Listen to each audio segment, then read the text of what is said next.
Hello again, and welcome to HealthCast Southeast. I'm your host, Dr. Jeff Stone, a family physician for over 40 years, and we try to make the medical industrial complex a little less complex. Today, we're talking about summertime. It's that time of year again that brings us back outdoors and in contact with nature and all of its fun, and all of its irritations, including contact dermatitis, sunburn, insect bites and stings, pollen, reactions to some of the picnic foods and the seasonal fruits and vegetables that we love so much. Well, how do you cope? How do I cope? With us today is allergy-trained and nurse practitioner Kay Oliver to help sort through some of these questions so that you might enjoy your summer even more. Please welcome Kay Oliver, nurse practitioner and allergy guru. Welcome. Well, thank you, Dr. Stone. It's nice to be here on HealthCast Southeast. Appreciate you having me. So, Kay, tell us a little bit about what brought you to where you are now, not just a nurse practitioner, but with an interest in asthma and allergies. Well, I have been in primary care for the last year here at Southeast Medical Group. I really enjoy the group that we have going here, and I find that I can really use the experience that I have with allergy and asthma in the primary care setting. The years prior to that, for about 3 years, I spent as an allergy asthma specialist and got to know all the great things that have been happening in the world of allergy and asthma that have changed things considerably. So I was very excited to be a part of that and got to witness a lot of changes in medicine in regards to those two disease states. And then I've been able to utilize some of that here in the primary care setting. Prior to that, I practiced in primary care in the clinic setting, like a minute clinic, and I did that for about 12 years. And prior to that, I was a stay-at-home mom, and started out as an ICU nurse. Wow, so a lot of experience there too. And one of the things that impresses me is that there is a basic shortage of allergists and people like yourself in the country, far fewer than there are even family physicians and primary care people too. So you must be in great demand. Well, thank you. Yes. Well, our demand as well, because now we want to learn a bunch of things from you, if you don't mind. Sure. One thing that I know patients are a little bit confused about, and sometimes it confuses me, is what's the difference between an allergy and an intolerance? For example, we hear about dairy intolerance all the time, right? Absolutely. Or lactose intolerance. Right. Why is that not an allergy, and what's the difference? So an intolerance comes from a different pathway. It's not caused by the allergen pathway. So, and it presents a little bit differently. It can be like abdominal cramping or diarrhea, GI distress, gastrointestinal distress. An allergy to food would be more like the cause of it comes from an allergic pathway. So usually histamine is involved, and that can cause a lot of problems, especially in regards to anaphylaxis, which is life-threatening. Anaphylaxis is a big word, but that's the dangerous one. That's the bad one, right? That's the really bad one. All that right. would be like your kid has an anaphylactic reaction to peanuts, and so he knows or she knows not to eat those at school. But let's say some friend of theirs came with a peanut butter sandwich and didn't mention that it's got peanuts in it and asked him if he'd like a bite. And not knowing that that was something he was allergic to, took a bite, and then he would have a life-threatening reaction to that. What are some of the reactions? What are the symptoms if somebody's having a really bad reaction? It happens quickly, and it can be shortness of breath, swelling of the throat, swelling of the lips, tongue. It can be wheezing. It can be coughing. It can be hives. It can be itching. It can also be the gastrointestinal symptoms that we discussed before. Cramping of the abdomen, throwing up is a big one too. Yeah, and so that's the one that we always worry about too. But the vast majority of allergies and asthma, they're kind of routine, right? And how do we manage those? How do we know the difference between the really bad one coming down the pike and the routine?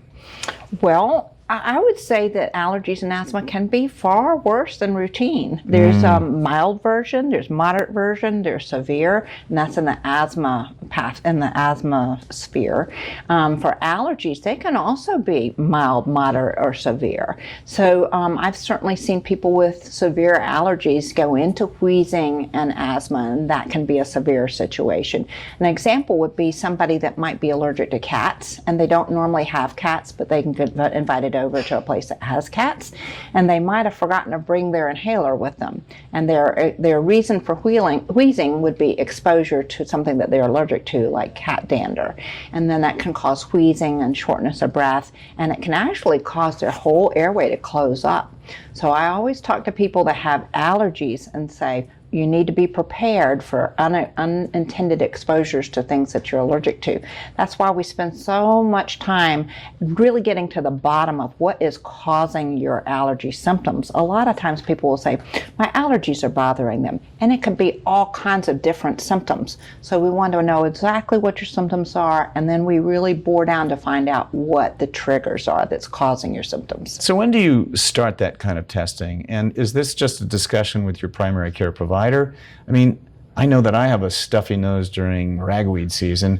I take my antihistamine, I'm okay with that, but is that good enough? And how about if I didn't know what was causing it? I mean, when do I start testing for that? Okay, a lot of questions you asked there. I think that your primary care provider is the very best place to start. That's where you're going anyway. And your primary care provider should be well equipped to acknowledging or being able to assess what level that you have, right, whether it's mild, moderate, or severe in the allergy or asthma wheelhouse.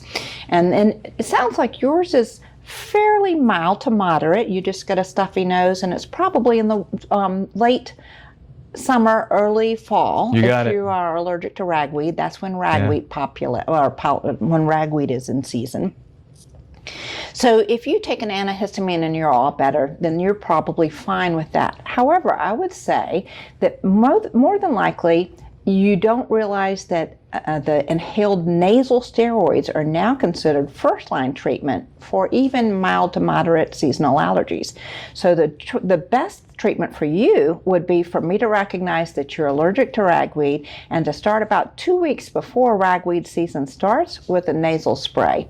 And that is actually over the counter, so easy for you to access. And 2 weeks is what I've heard is a sort of appropriate trial. In other words, a lot of patients have come to me and they've said, you know, I took that antihistamine, you gave me that inhaler, and I tried it for a couple of days and nothing seemed to work after a couple of days. Was that well, fair? Actually, it is fair. And then also, I wanted to back up about the 2 weeks for the nasal inhaled steroid, because it takes about 2 weeks before it develops a therapeutic level. So I have patients tell me all the time, okay, I tried that, it didn't work. Yeah. And I'm like, did you do it every day for 2 weeks? And then that gets to the therapeutic threshold. So if we know when your allergy trigger begins, then we know when to start your medication. Oh, you're going to go visit your friend that has the kitty cats, right? Well, back to that cat. If you knew ahead of time that you were going to go be visiting a friend with a cat, then I would tell you to take your antihistamine ahead of time. I'd tell you to take your nasal spray ahead of time, even though it hasn't been 2 weeks. It's better than nothing. And if you know that you wheeze, I would make sure that you have your inhaler with you and take 2 puffs of your inhaler before you visit that friend. That's all well and good if it's pollen or if it's inhaled dander, that sort of thing. But what about the bee stings and the other contact dermatitis, I'll call it that. Yeah. The rashes that we get from all the stuff that you see during the summertime. Rashes. Do you mind if I stop and go back for a second to answer the other question that you asked me about? Absolutely. When do you start? Go ahead. All right. So about age 5 is when we start seeing patients for asthma. Prior to age 5, it's really impossible to do the spirometry, the lung test, so because children just can't do it. That's so about the breathing age 5, test where you blow into that pipe and it measures things. Okay. Exactly. That's All a lung function test, and that will help define asthma. So about age 5 for asthma, but we can certainly treat wheezing prior to age 5, and we would just call it reactive airway disease and treat it with an inhaler. It's really that blowing test. I mean, there's no blood test, biopsy, or x-ray to make a diagnosis of asthma or really allergies for that matter, right? I'm so glad you asked me that. There's actually 2 tools that we use. We use the spirometry, and we also use a questionnaire called the asthma control test. For short, we call it ACT. And really, in all of our guidelines, we're told as providers that we need to have both of those to make the assessment. But a lot of people don't do that, or a lot of providers don't realize that you need both of those tools. And both of those tools we really want to be congruent. We want them to be the same, basically. You want the asthma test, the blow test that you do in the spirometry, the results to be about the same as what we see as the result of your ACT. Sometimes they're not the same, in which case you have to make a decision. So that's where medical decision making comes into play, where you really need us to think. Also, back to the when do you want to come in for allergy testing for children, it's about age 3, and we just do a few little tests for allergy testing in the specialty environment, not in primary care. Is that for all children, or is that just for certain demographics of children? It's all children that are having symptoms of runny nose, Suspected. stuffy nose, Okay. itching, and things like that we think of as allergic rhinitis. Can I take it back even further? Sure. When does this whole peanut allergy become an issue? All right. So peanut allergy can start really early in life, and so we generally try to prevent that by starting peanuts in the diet of babies earlier. I want to make that clear. You're saying start peanuts in the diet maybe as early as 6 months? Exactly. Wow. So it's interesting that that's the philosophy, that if you get a little exposure by little exposure by little exposure, it can prevent you from developing peanut allergy. And that's different than, say, what we used to recommend 10, 15 years ago, right? It sure is. Got to Okay. keep up to date. Things change. Got it. So we'll tell our viewers, expose those young children to peanut products, and in time, less likely to develop the peanut allergy that we all have a fear of. Absolutely. Nicely done. Okay. Now, you asked me something about venom allergy. Yes. That's a very scary one. Well, this time of year, kids, we get stung. We're mowing the lawn. We step on them with our bare feet. All right. So those hurt. Yeah. But they don't really worry me too much. All right. Even if you swell at the site of the sting, it's just your body's way of dealing with that painful sting that you dealt with. However, if you develop things like hives, a rash, not being able to breathe, swelling of your throat, feeling like it's closing up, swelling of your tongue, those are symptoms of, again, that big word, anaphylaxis, which is a really life-threatening reaction to venom. Do you have a feel for the number of people that get those large local reactions versus those that will go on to become anaphylactic? In other words, what percentage or people have to worry about after getting that one sting, getting anything else in the future? I don't think it correlates. I think that a lot of people get large local reactions and they get really worried about it. Yeah. And we don't get really worried about it as providers, because we know even though it hurts the patient and it itches and it hurts, it's really not life-threatening. And it's the life-threatening ones that we're concerned about. Right. So when you develop anything that's life-threatening within minutes after a sting, that's something you want to see your primary care provider about right away, so that they can get you in to see a specialist. All the venom testing and treatment is done in a specialist's office. Got it. And there are drugs then that you can take home with you after that, should another exposure occur, and possibly put you at risk for this anaphylaxis, correct? Yes. All right. I've heard funny rumors about the cost of this medication. Is that coming down? Is it getting better? What do you know about that so far? It's getting better, and I'll tell you, it's been changing the face of allergy and asthma. All the biologics, we call them, have just changed things so much, and it's been really exciting to be a part of it. I call it patients turn into huggers, because their change in their life is so profound. Usually these are the patients that have moderate to severe problems, and so those patients, if they qualify, can move on to get some of these biologic shot medications that can just change their life immeasurably. That's good to hear too, and again, hopefully covered by insurances and the payers that we subscribe to. Yes, there's a lot of resources that help cover those extra costs, because every shot is very expensive. But there's funds available through the pharmaceutical companies that help tremendously with the cost. Good to know. Hey, I'm glad we touched base on peanut allergy, because that's a very common one that we hear about too.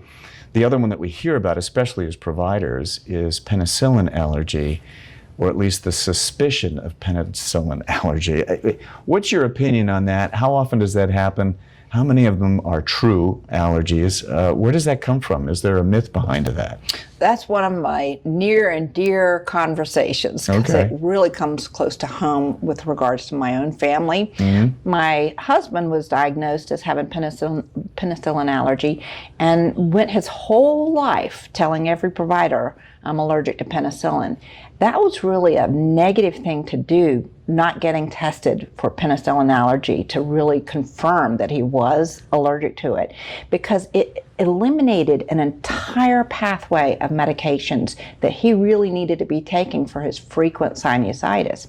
Because he couldn't take those medicines because he was telling people he was allergic to penicillin, they gave him medications that were really not good, with long-term consequences that landed him in the hospital with open heart surgery. Wow. So it is really important, and I did tell my husband after his open heart surgery, we need to go get this penicillin thing tested. And so he went in and he found out, lo and behold, he's not allergic to penicillin. Which is not an unusual story, as I understand About 90% of patients who say they're allergic to penicillin really aren't. Okay. So as primary care providers, we really need to wake up and start every single time we see somebody say that they're allergic to penicillin.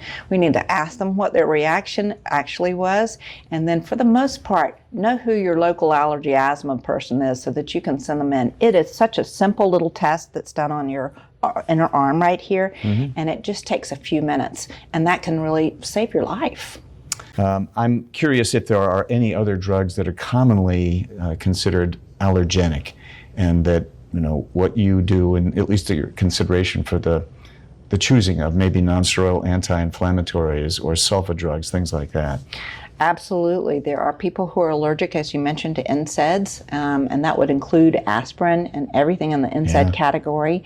Those are very unfortunate people that cannot take anything in the Motrin, Aleve, aspirin category at all for the rest of their life. They're aspirin or NSAID allergic.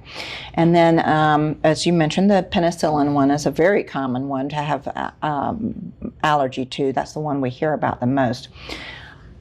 Again, you had mentioned the Bactrim medication class. The sulfa so that would be the sulfa class of drugs.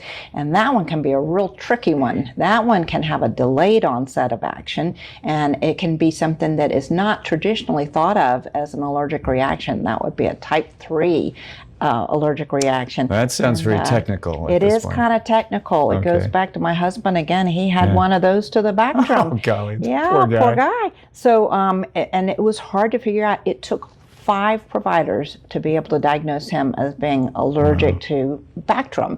So it is common, but again, it's not the easiest thing to figure out all the time. So it is something that we need to be aware of when, as providers, when we prescribe, especially antibiotics. Right, and it also sounds like maybe our patients need to be aware that they've got to be a little bit more conscientious about looking for those reactions that they bring to their primary care provider, and then appropriately triage or take care of with what tools and resources they have. Right. So if you're taking an antibiotic and you have tremendous vomiting or diarrhea or abdominal cramps, you get swollen in your knees or your legs and your hands, you have a cough that goes along with it, some of those are that delayed reaction that I'm talking about, and you'd want to let your provider know about that right away. And even if it's suspected, isn't it wise maybe to have that epinephrine or that adrenaline in your possession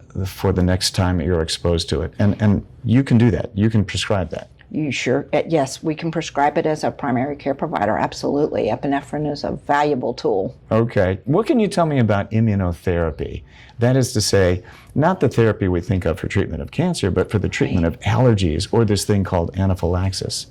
I am such a fan of immunotherapy. I'm so glad you brought it up. It has changed so many lives. So I always bring it up in somebody who is coming to me for, say, treatment of their allergic rhinitis, which is the runny nose, the stuffy nose, the mucus going down the back of your throat. Hate it. Sometimes you end up with hoarseness or a cough associated with this as well. So immunotherapy is really for patients that aren't responding well to the traditional first-line therapy. We've already mentioned the antihistamine pills that are over the counter, the inhaled nasal sprays that are over the counter. We have a few other things really in our back pocket that we can use as a primary care provider. But then after that, we've kind of run out of options. So that's when I send somebody to an allergy specialist, because this really needs to be done in the specialist's office. They do testing along your arm and along your back and figure out what you're allergic to. And then they're able to take those ingredients and put them into an injection. And then we give you very small doses of that and increase it over time. It sounds like, too, that there are a whole lot of elements to this, too. There's the possible allergist at the top of the ladder when everything else fails. With immunotherapy, you've got the front line with, of course, nurse practitioner, physicians, providers. You've got the pharmacists, who are really key, if nothing else, in showing you how to use the inhalers appropriately. Okay, they're not always that easy, and there are different types of them now, right? Oh my goodness, they're all different. Yeah, so you've got that. Inevitably, it's going to take parents maybe to help the kids to get through what they need to do, and or to have in stock those medications for the worst of reactions should they occur. Have I missed anybody else on the team? No, but I'm glad you brought up parents. I do like it when the parents could come and listen and pay attention, so that we can make sure that especially those young children who can get into trouble so fast with their little tiny lungs. Yeah. And we could drift into smoking cessation and stuff like that with this conversation, but I have a feeling we'll put that off for another time. Okay. Maybe. Of course, we're always an advocate of smoking cessation. Absolutely. And, it's a collective sort of thing, too.